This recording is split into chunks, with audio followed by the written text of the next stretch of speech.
Cam's list is Hero's Downfall. I'm not sure if it's in the other list. James Hames actually playing the more Saito-ish version of Blue-Eye Control. That's just a light splash of black off of the Scrylands and like a couple Godless Shrines. There's a one water. Whereas Cam Adkins is playing the actual Esper Control with double black spells like Hero's Downfall. He has a Fated Retribution main deck, which is pretty sweet.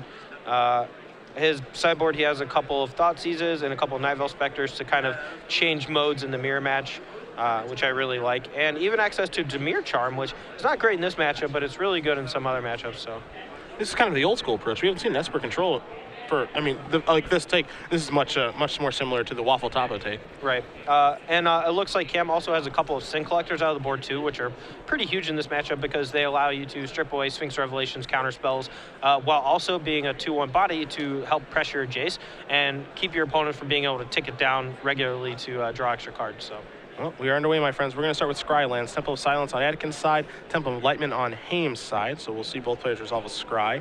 And of course, when we're playing a control matchup like this, it's all about lands. Yeah, I mean, lands. My friend Tannen Grace, who you saw on camera earlier today, was playing Blue-Eyed Splash Black Control, and he said he played against a guy in round 1 where if he had kept his 7-land hand, he probably would have won because it was a mirror match. But he was fairly confident his opponent was playing some sort of aggro deck simply because he had a Dragon Ball Z playmat. We see a Sin Collector here from Adkins. A great card in this matchup. Dissolve, Sphinx's Revelation are the cards it can take. There's also a Blood Baron Viscopa and a bunch of lands. 2 islands, a Temple of Deceit, and then a Godless Shrine. Yeah, I think the reason he's taking Dissolve here, simply put, he probably has a Jace in hand and he wants to play Jace, draw some cards while also leaving the Sin Collector back to protect from the opposing Mutavault from James. So otherwise, I think you just always take Sphinx Revelation because the games go super long, the card's insane. It's also possible he has something to actually deal with the Sphinx Revelation later, like a Thoughtseize, another Sin Collector, or it looks like he has a Dissolve in his hand too. So. Fated Retribution, the draw there for Adkins. Going to start by attacking for 2 with Sin Collector. Going to put Hames down to 18, and there is another copy of Temple of Deceit. And Adkins will pass the turn back over to Hames. Yeah, it looks like Cam does have a Hero's Downfall in hand too, so if James were to top deck a Jace Architect of Thought and tick up, he would get literally no value out of other than shrinking the Sin Collector by 1. So Thoughtseize the draw here for Adkins. He's going to start by attacking for 2 yet again. Going to put Hames down to 16. And we'll see if he wants to use Thoughtseize now or later. And the answer is now.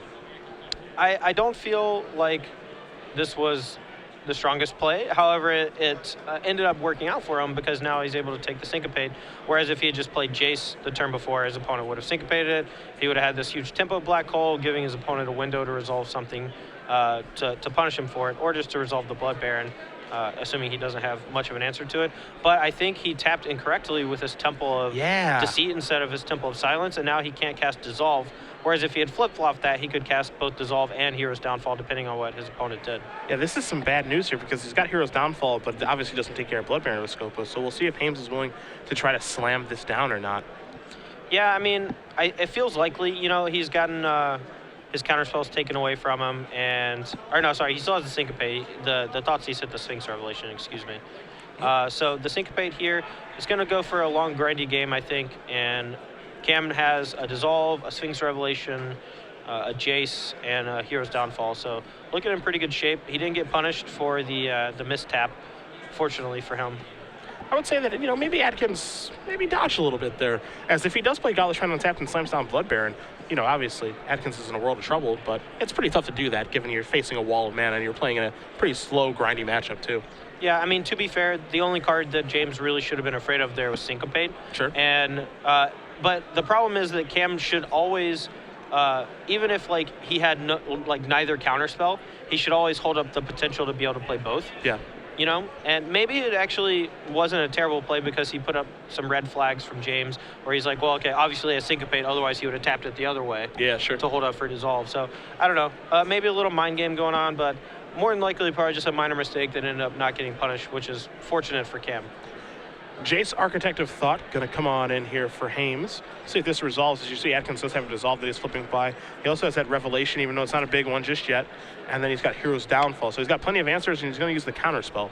Yeah, I feel like if he just lets the Jace resolve there, James is going to tick it down and use Mutavault to play defense. And if that's the case, he's going to be able to attack with the Sin Collector, then downfall the Mutavault, and still be able to, if he draws a lane, he can still play Dissolve on the Blood Baron. But here he burns the Dissolve to deal with the Jace, gets a Jace of his own, and now he can play around Syncopate. So a lot of stuff going on in this matchup. This mirror is like super long and grindy, but there's little, points of advantage you can gain by just like playing your spells in the correct order, sequencing your land drops, sequencing like your discard spells to put your opponent. Oh no, we got Jace over here. He's wearing the Jace hoodie. Yeah, Jace is in play and on camera. Maybe that's why he put the hoodie up when he played the Jace and we didn't see it. That's true. That would have been sweet. That could have been what happened. I wish we were watching the camera when that happened. You see the Jace here is going to reveal a Thoughtseize, a Negate, and a Watery Grave. And there's your split, the Watery Grave with the Negate, which allows him to actually be able to cast Negate if he plays Watery Grave untapped, and then Thoughtseize by itself. But Thoughtseize is obviously very powerful in this matchup. Yeah, and I mean James obviously knows that. That's why he separated it in that fashion, because if another Thoughtseize hits him, whatever spells he has left in his hand, then he's just battling with a Syncopate versus a stock board and less action than his opponent for sure, because his opponent 5 cards in hand missed a land drop last turn. So obviously now that he's hitting land drops, just gonna steamroll him. But Blood Baron could come down here uncountered. The Mutavault taking care of the Jace, hopefully, but maybe holding up Syncopate. Yeah. He says he's going to take care of the Jace with the Mutavault. So there goes the Architect of Thought. Blood Baron does resolve here for Hames. And now we got Blood Baron and Sin Collector with a bit of a standoff here. Not really, because obviously Blood Baron oftentimes wins that standoff. Yeah. But we'll see what Adkins can do. We know he has Watery Grave. He's got Negate in his hand. You see the Jace. You also see Fated Retribution as well. Yeah. So a lot of options. I think that just slamming the Fated Retribution here is the play, because he knows that James has a Syncopate in hand, and I don't think it's very likely that either of them have left in Supreme Verdict, or at least not very many Supreme Verdicts. So, yeah, casting it here, you also get the Scry 2 out of it, which is pretty sweet. This is a first on camera, Scrying 2 and Fated Retribution. Well, it never happens. Everyone obviously just casts this in an instant. So this is number 1. Well, when you have, I mean, he even has the combo of Sphinx Revelation in hand too, right? So, I don't know what to tell you. Oh, well, maybe not anymore, as the Sin Collector is going to show up here for Hames. Yeesh. You see a hand right now from Adkins. He's got Jace, Revelation, Negate, and Hero's Downfall. Obviously, quite a good hand, but Revelation was the best card there. Yeah. It's probably not going to be there anymore, as my assumption. But we will see what Hames opts to take. You never know. You never know. Okay, there goes the Mythic. Well, there's, 2 Mythics in that hand, so that's not really a good description. There goes the Mythic he can take. Yeah, there's only one version of Jace that is a Mythic, and when he got reprinted, he was a Mythic, so. Sure. Nightveil Spectre the draw here for Adkins, so. Yeah, that's actually pretty sweet. He can play the Nightveil Spectre and pay 4 for Syncopate, which is going to give him a threat to potentially block both Mutavault and Sin Collector, while also potentially drawing some extra cards off of the triggered ability from Nightveil Spectre. So a pretty sweet card in this matchup if it survives, and it seems likely that neither player really wants to have Supreme Verdict in their deck after board, but possibly a necessity just simply due to the fact that cards like Nightveil Spectre and Blood Baron of Vizkopa are in the format. So it looks like we're going to have a little fight over this Nightveil Spectre. Yeah. Dissolve is going to be countered by Negate, so Spectre's going to get in here. It looks like maybe Hames did that because he's got something that he wants to resolve. Yeah, a potential interesting play there from, I guess no, I take it back. He didn't have enough mana to do what I wanted to do, which was Syncopate for X -1, and then Cam pays, and then can't cast Negate on backup. Okay. Elspeth here. Sliding in. Yeah, I mean, luckily Cam does have access to that Hero's Downfall to take care of it, and James just has the Syncopate left in hand as his last card. Has Jace too. So he's actually sitting pretty okay against the counters, and Hero's Downfall is just going to take care of it by itself. And who knows what this Nightveil Spectre is going to find. Yeah, hopefully something good. Let's see. That's Detention Sphere. That's good. That feels like a good one, simply because there are 3 cards with the same name in play that are attacking you. So and here is D-Sphere.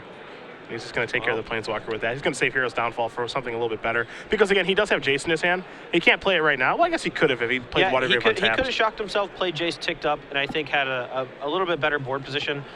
James can only attack Jace for 2 points, and, he just goes back down to 3.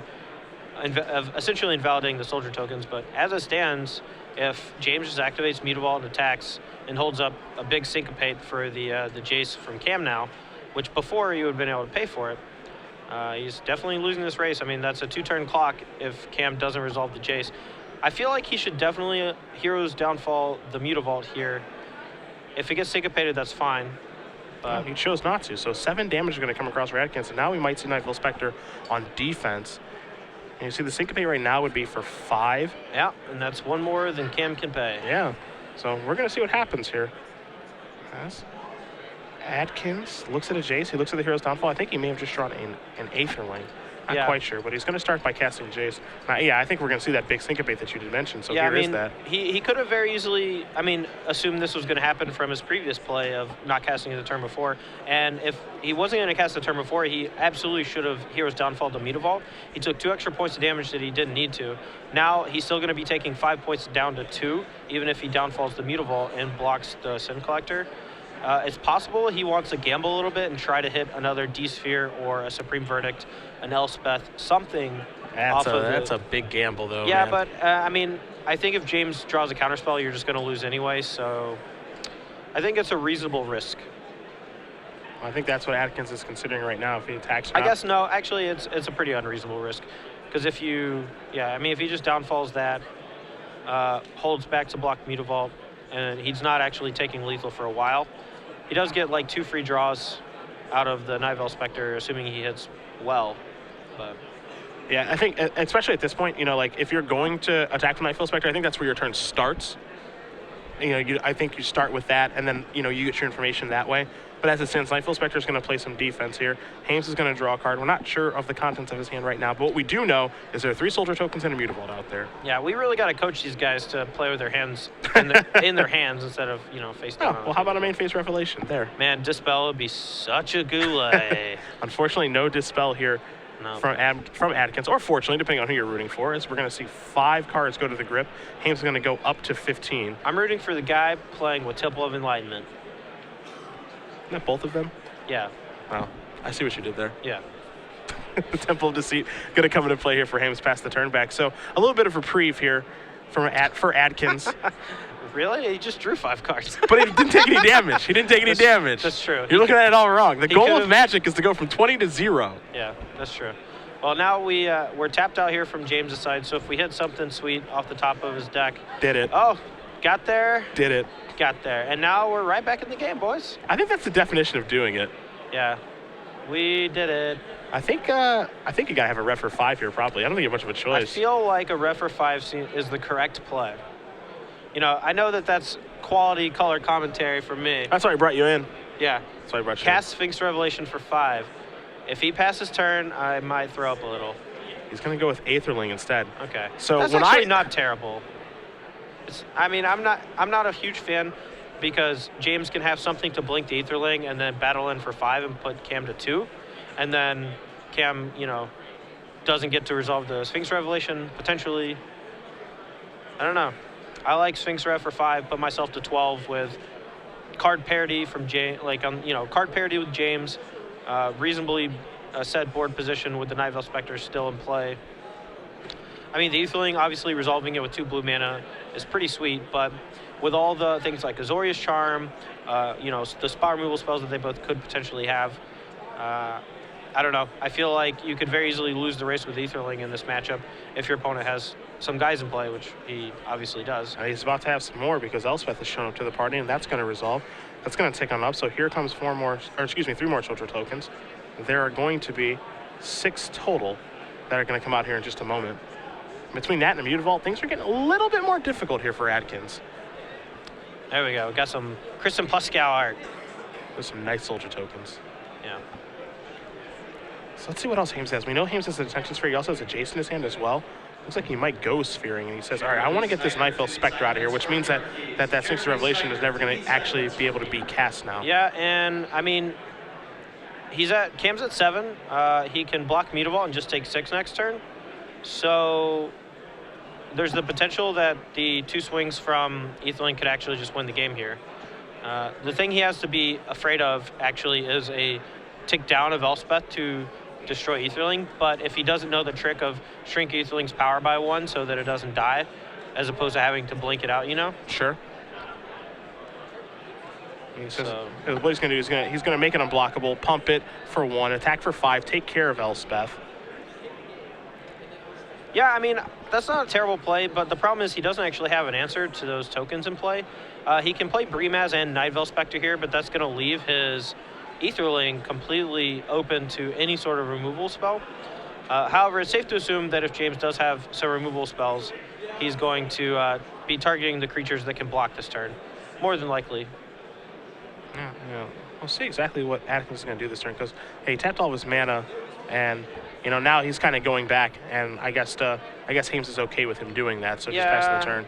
I mean, if he was going to do that, he definitely should have blinked Etherling as well to have an extra guy on defense. Yeah, I agree with that. Because now he's going to be, if there's any removal spell for Brimaz, he's just going to battle in for 8 damage, and that's going to be all she wrote. So there's your D-Sphere. Yep.